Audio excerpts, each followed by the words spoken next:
ప్రభుత్వ పాఠశాలలో చదువుతున్న ప్రతి విద్యార్థి కలలను సాకారం చేయడానికి వారి విద్యాభివృద్ధి మెరుగుపడటానికి కూటమి ప్రభుత్వం కృషి చేస్తోందని పార్వతీపురం ఎమ్మెల్యే బోడెల విజయచంద్ర అన్నారు. శుక్రవారం పార్వతీపురం మున్సిపాలిటీలో గల కొత్తవలసి కేపీఎం హైస్కూల్లో జరిగిన పేరెంట్స్ టీచర్స్ ఆత్మీయ సమావేశానికి ఎమ్మెల్యే ముఖ్య అతిథిగా పాల్గొన్నారు. ముందుగా ఎమ్మెల్యేను పాఠశాల ప్రధానోపాధ్యాయులు అప్పలనాయుడు, ఉపాధ్యాయులు, పాఠశాల అభివృద్ధి కమిటీ ఘనంగా సత్కరించారు. ఈ సందర్భంగా ఎమ్మెల్యే మాట్లాడుతూ రాష్ట్ర ముఖ్యమంత్రి నారా చంద్రబాబు నాయుడు, రాష్ట్ర విద్యాశాఖ మంత్రి నారా లోకేష్ బాబు ప్రభుత్వ పాఠశాలలో విద్యాబోధన మెరుగు కోసం ప్రత్యేక శ్రద్ధ తీసుకోవడం ఆనందదాయకమన్నారు. ప్రభుత్వ పాఠశాలలో అన్ని మౌలిక వసతులతో పాటు నాణ్యమైన భోజనాన్ని కూడా విద్యార్థులకు పెడుతోందన్నారు. పాఠశాలలో విద్యార్థుల పట్ల ఉపాధ్యాయులు ఎంత శ్రద్ధ తీసుకుంటున్నారో అదే మాదిరి తల్లిదండ్రులు తమ పిల్లల పట్ల ప్రత్యేక శ్రద్ధ తీసుకోవాలన్నారు. అప్పుడే వారి నుంచి సత్ఫలితాలు వస్తాయన్నారు.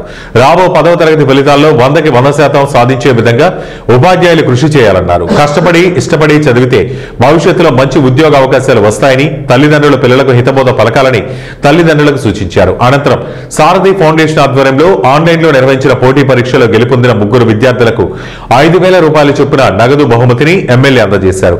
ఈ కార్యక్రమంలో పలువురు ప్రజాప్రతినిధులు, స్థానిక కౌన్సిల్ సభ్యులు, పాఠశాల ప్రధానోపాధ్యాయులు, ఉపాధ్యాయులు, విద్యార్థుల తల్లిదండ్రులు పాల్గొన్నారు. అంటున్నానంటే తల్లి మీరు ఎన్నో ప్రభుత్వాలు చూశారు. ఇక్కడ చాలా మంది తల్లులు ఉన్నారు. మీ యొక్క లైఫ్ టైంలో చాలా ప్రభుత్వాలు చూశారు, చాలా ముఖ్యమంత్రులు చూశారు, చాలా మంది విద్యాశాఖ మంత్రులు కూడా చూశారు మీరు. కానీ ఏ విద్యాశాఖ మంత్రి కూడా చేయలేని విధంగా తల్లిదండ్రులని, టీచర్లని, పిల్లల్ని ఒకే దగ్గర కూర్చోబెట్టి మీ పిల్లలకి ప్రోగ్రెస్ రిపోర్ట్ ఇది, మేము ఇలా చెప్తున్నామని చెప్పిన ఒక అద్భుతమైన కార్యక్రమాన్ని నాంది పలికిన విద్యాశాఖ మంత్రి ఎవరైనా ఉన్నారంటే అది నారా లోకేష్ గారే.